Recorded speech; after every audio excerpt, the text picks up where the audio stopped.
Meteorologist Jeremy Lewan out back with our Wednesday evening weather. Hey, Scott. We got really nice weather for the first half of this week, right? We had sunny skies, temperatures in the upper 40s.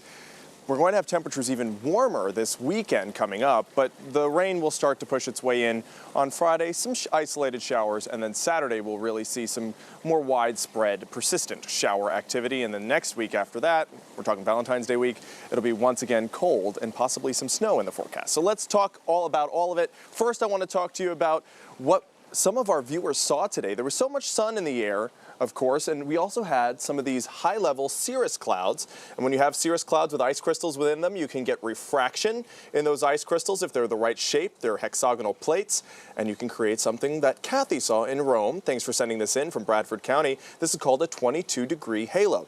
Another optical phenomenon. This one was sent by someone with the same name as me, Jeremy. Thanks for sending in this photo from Larksville. This is called a circumzenithal arc, and it's also created by those same ice crystals in that cirrus cloud, cirrocumulus cloud there in Luzerne County. Thanks for sending in that photo. Really great. And it's called an upside-down rainbow by some, and also a smile in the sky. But its actual scientific term is a circumzenithal arc. All right, here's what it looks like right now in Williamsport.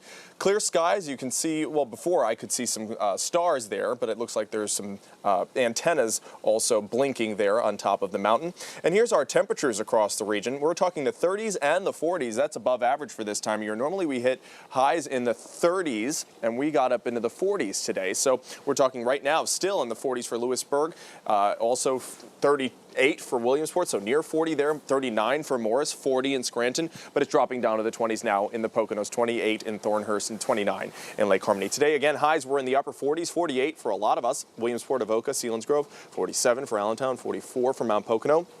And if you count back past 8 days, if you include today makes it 9, we'd have above average temperatures, and we're going to continue that through the weekend. It's not until next week that we get back to average with temperatures in the upper 30s and low 40s. Wind speeds are calm across the board except for Mount Pocono, where they're sustained at 5 miles per hour. We have a clear radar, so just a few high clouds in eastern Pennsylvania. But if you take it back to the west, where they've been dealing with this storm that's been deluging portions of California, giving them flooding constantly, it's still giving them heavy rain there in California, but we're also seeing this turn into more of a winter and windstorm. Take a look at some of these watches and warnings. We have wind advisories for New Mexico out through Missouri. We also have winter weather advisories stretching all the way from New Mexico and Arizona up through Montana. And you see those red shadings? Those are avalanche warnings. So we're talking a lot of snow from this system. It's going to continue to push its way eastward. We're going to see some residual moisture from it, but it'll kind of rain itself out on the way towards us. So here's how I see things shaping up on future clouds and radar. We'll see a few more clouds overnight tonight. We'll wake up to mostly sunny skies, but then those clouds will fill in from the west,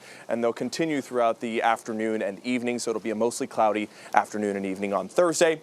Friday, we could see some spot showers from that moisture out west, pushing in by the morning hours, but I think they're going to be very isolated showers in nature, and most of us will stay dry on Friday. It's not until Saturday that I see more widespread cloud activity as well as moisture, too. So this is how I see it on a more extended model. You see those greens continuing through Pennsylvania through the late morning, early afternoon, and then continuing throughout all of Saturday. Now, I'm also tracking a system for Tuesday. It'll come in on Tuesday in the very early morning hours, start as rain, maybe switch over to some portions of snow by Tuesday afternoon as we usher in colder air more closer to average, and that could continue on Tuesday. So Kurt and I are very, very closely tracking, as well as the rest of the Storm Tracker 16 team, tracking this storm very closely. Take a look at some of these high temperatures for the next 5 days, getting up to near 57, and if we do hit that on Saturday, that will be the record high temperature for that date.